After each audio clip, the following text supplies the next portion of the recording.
Dear my future husband, I don't want a designer bag. I don't want a diamond ring. I want the Nobel Prize. I mean, I don't need you rich today, but I need you legendary, even if it takes 20 years. So tell me, are you ready to be my ride or die? Today's startup is LeoSpace. They build cameras and laser communication system for small satellites, basically the eyes and the voice of a satellite. But here's the thing, today's company might actually break my heart a little, because when I read its chart, I found zero wealth energy. Zero. This company could win the Nobel Prize and still not make a single dollar. And that's not exactly husband material, is it? Plus, the chart behind it is a little too fitting. It's the kind of the chart you'd expect from the monk or hermit or genius who disappears into one obsession for years and doesn't come out until it's finished. So today we are gonna ask, is LeoSpace the diamond that's still sitting in the dirt, quietly cooking for its big reveal? Or is this a love story that ends with a Nobel Prize and an empty bank account? Let's find out. Hi everyone, I'm Minsel and welcome to Deep Dive Fortune Teller.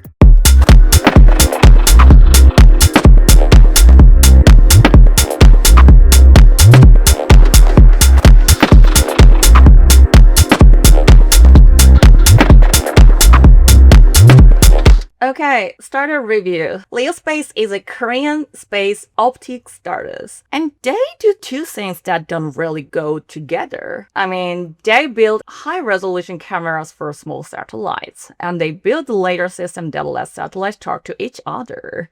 I keep describing it as the eyes and the voice because that's generally the simplest way to think about it. The camera side is called Space Eye. Their product photographs the Earth, cities, farmland, coastlines, weather system, and it does that with two systems of sensors. One just sees light and like any cameras would. The other picks up heat, which means it can still get us clear picture through cloud cover or at night. The later part is honestly the more unusual piece. Instead of sending data over radio frequency, the way satellites traditionally have, LeoSpace sends it as a beam of light. And the difference matters more than it sounds like it should. Radio is a bit like yelling across a crowded room. It gets there, but there's a noise, there's a lag, and you can only cram so much information into it. A laser beam is narrow and aimed. Almost no interference, and it can carry a lot faster, a lot more data, video, imaging, real-time feeds,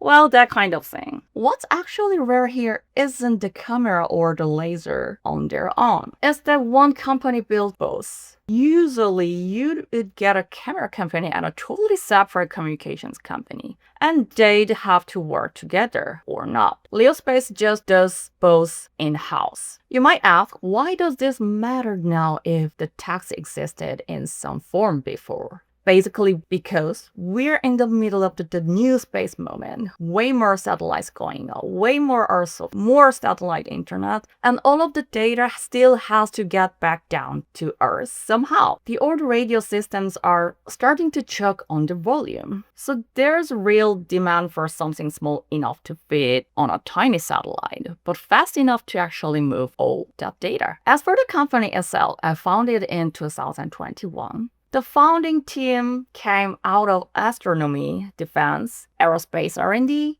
So this isn't a couple of people who had an idea in a garage. Real domain background is here. They closed a series in June 2026, around $6 million, which puts them at all kind of the pivotal spot. They've proven this works in a lab. Now they need to prove it works in space repeatedly until people usually trust it. That part usually takes 3 to 5 years. LeoSpace is aiming for the commercialization somewhere around 2030. But when you actually look at the chart behind this company, that date starts to look a little optimistic. More on that in part 2. So what does the chart actually say about this startup's character? 1.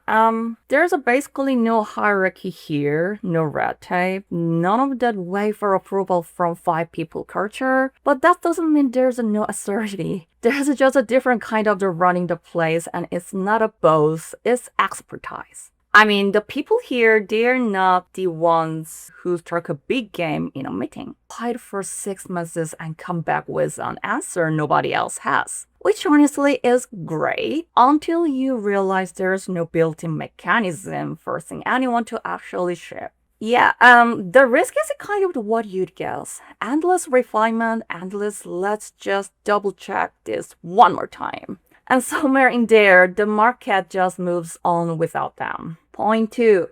This was about the people themselves, and these are real builders, not people chasing whatever's trendy. They are not swayed by a sleek pitch or marketing noise. They are swayed by whether something actually works, which again makes for incredible engineering. But it also means the business instinct can be almost non-existent. And this kind of the chart shows this team thinking, well, our tech is clearly the best, so why isn't anyone buying it yet? Without really stopping to ask whether they build something the market actually wants. That's the classic R&D trap. Well, honestly, all in ROI for a long time. Point three. And this wasn't actually a strength, a real one. This startup has serious staying power. Most startups dive somewhere in that valley between cool prototype and actual revenue. This was built to survive that valley longer than anyone else. The catch is, all the strength is bottled up. It doesn't translate into visible output very easily. So early on, things might feel stuck even when they're not. But here's the flip side. This isn't a company that needs our capital or some big corporate partner to survive. There's a real independence here, almost a conviction that they're the one who are going to define this market, not follow it. So the smart move isn't to panic and chase quick revenue. It's to keep building the technical moat while consistently running small-scale market tests along the way. Basically an MVP mindset. Do both at once, and the early stage risk becomes a lot more manageable. Okay, let's talk about money. Because that's really the question. Where does the cash actually come from? Here's a blunt version, investor to investor. This startup doesn't have much of the natural instinct for revenue. Way too much energy is going into preparation only. That's a risky combination in the space industry specifically, right? Just getting one payload onto a satellite and proving it actually works up there, that alone can take years. The industry even has a name for it, flight heritage. Big constellation deals, government contracts, they move on government timelines slowly. You could win the contract and still be waiting 3 to 5 years before real revenue shows up. Plenty of startups don't survive that way. Here's where I think the near-term cash actually comes from. 3 areas. First, space and aerospace testing infrastructure. Before any payload earns its flight heritage, it needs to be tested and calibrated on the ground first. Industry first called this EGSE and MGSE. It's basically ground support equipment, plus the test bed you use to line up the optic just right. But really, it just means the gear and infrastructure you need in a lab to make sure everything works before it ever leaves the planet. And LeoSpace is a whole skill set, precision optics, heavy infrastructure builds, and maps almost perfectly onto this. The sales cycle's way shorter too, because you are selling to labs and satellite integrators who needs this equipment now, not waiting on some future launch. Kind of like selling picks and shovels during a gold rush. Except the picks and shovels happen to be extremely precise optical equipment. Second, defense drone and UAV payloads. Hardware built to survive space can transfer straight down to a drone or military UAV. That's a much easier environment by comparison. And you don't have to wait for a satellite launch. Defense drones are being deployed fast right now, so this market often sells sooner. In practice, that means becoming a supplier. EO and IR cameras, anti-jamming laser links, selling those into drone programs run by the real military or by the big defense contractors. Once you're inside an approved program. The budget gets allocated consistently, a lot more predictable than civilian or satellite work. And the whole cycle, development, delivery, getting paid is just faster too. Okay, third, government-backed new space program. Public funding, not the brutal private sector fight you'd see elsewhere. You are only in this new space era, and governments are pouring real money into building this sector domestically. So before LeoSpace ever shifts to a private satellite maker, there's a rare opportunity in landing government L&D contracts, early research into miniatured satellite optics, or helping set standards for space laser communication. And that matters for cash flow because government funding comes in stages upfront, then milestone payments, real cash on a schedule. That fills the gap while commercial satellite revenue is still years away. If I had to sum up the next 5 years in one line, this is a startup sitting on enormous potential that has to prove itself out step by step and basically retool how it actually gets things done and delivered. Based on this chart, that's the real story of the next 5 years. Quietly building credibility, project by project, until it's undeniable.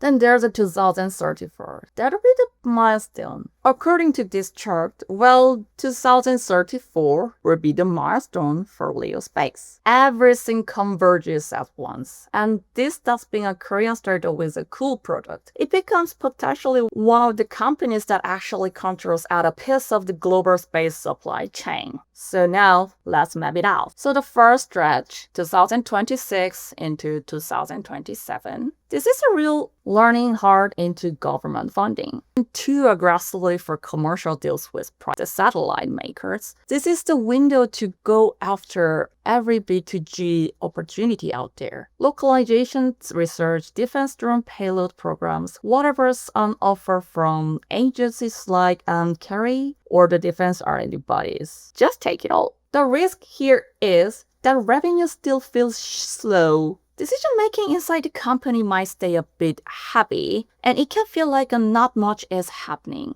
But to be honest, that's fine, because government grants paid out in stage, upfront and milestone payments, they quietly do something really valuable. They buy runway, real cash, without having to raise a big round from private investors. Then things shift 2028 into 2029, and this is a turning point. This is when everything they've been building finally gets a way out. There are small satellite cameras and a laser system they actually get put on a launch and proven in orbit. Real flight heritage, not just lab research. And around the same time, and other things start turning into revenue too. The testing gear they've built for themselves, for instance, ends up being useful for other space companies too. This is the stretch where actual profit starts showing up on the books. By 2030, you start seeing the first sign the market's actually opening up. With the flight heritage and the smaller deal built up in Korea, LeoSpace can go after the bigger prize, getting qualified as official supplier for the global mega constellation players. Or for aerospace defense primes overseas. That qualification process takes time,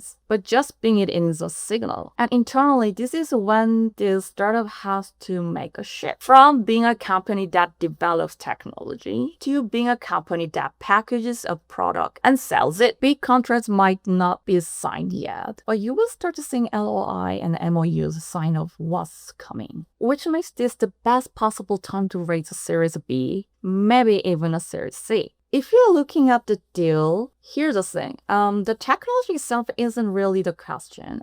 Based on this chart, that part's not really in doubt, okay? What matters more is how fast it turns into a commercial reality and whether the startup can carry that. So if I were sitting across the table from this founder, there are 3 things I'd want to dig in. Number 1, how fast does the ground pipeline actually turn into real revenue? This startup's got a mountain of technical capability, but the outlet for turning that into revenue is pretty narrow. And in space specifically, That gap matters. Flight heritage takes years. There's a real valley of death before satellite revenue kicks in. So what actually matters here is whether the backup revenue plays are generating real cash right now, not just sitting there as a plan on a slide. A couple things I would like to check. Is there enough backlog? Government contracts, defense sub-payload deals to cover the next year or two of runway? And is there real traction and where else? Ground equipment sales, for instance, and actual deals, actual deliveries? Well, revenue doesn't depend on whether the rocket goes up on schedule. Number 2, does leadership have a real commercial chops? And is governance stable underneath it? Well, here's a pattern. Sharp, veteran engineers, strong independence and craftsmanship, but not much pulling them toward market thinking, and then much holding the group together. That's a real risk. Technical pride can override what the market wants. And without something binding the group, and you get real conflict, especially once equity or direction is on their table. So 2 things I'd like to check. Can someone on the team actually close the deals with the top global clients, not just the top tech? And is governance locked down for what's coming? Clear CEO control, keep people locked in with equity, so nobody works right when it matters most. Because the worst outcome here isn't bad tech, it's good tech torn apart by infighting. Number 3, the value of the core patent and how far along the hardware actually is toward becoming an actual platform. This company's value was never going to come from mass production. It comes from owning technology nobody else on Earth has. I love it, but if every single deal means custom building the product from scratch for each satellite maker, that's not a business. That's very expensive hobby. So here's what I want to know. Have they actually built a platform or something they can stamp out again and again? Or are they reinventing the wheel every time a new client walks in the door? Well, I'd like to check these things on the table. Show me the patents. A real portfolio protecting the core camera and laser contact. Strong enough to keep clover competitors out, and strong enough to license out on its own. And show me the standardization of common interfaces, modular design, something close to plug and play. Not a custom rebuild every time somebody new signs a check. Because here's the thing, IP sitting in a filing cabinet is worthless. IP that scales into your actual product line? That's the whole deal. Am I ready to be LeoSpace's lighter die? Well, actually, the chart tells me this is a classic founder's pattern, especially the kind of you see in deep tech companies that build something nobody else can copy. I love it. And then go from nothing to everything, almost overnight. Love it twice. Right now, LeoSpace is exactly where that pattern says it should be, buried quietly in the lab nobody's watching, chasing a problem most people don't even understand yet. You know what? That's a good sign. That's not dull. That's loading. Because charts like this don't grow in a straight line. It follows a J-curve, flat for a long time, and then suddenly straight up. It's the same shape behind almost every unicorn story you've ever heard. Sure, there's a risk. A company in love with getting things perfect can miss the exact moment the world is finally ready for them. But it can be a fixable problem. That just means someone needs to put a microphone in front of them and at the right time. Honey, wake up! So LeoSpace is legendary yet? Not yet. But everything about this chart says it's building towards something worth waiting for. Well, let's see what kind of breakthrough is waiting. Okay, this is the end of today's episode. It was Minsel, and this is Deep Tech Fortune Teller. See you next episode.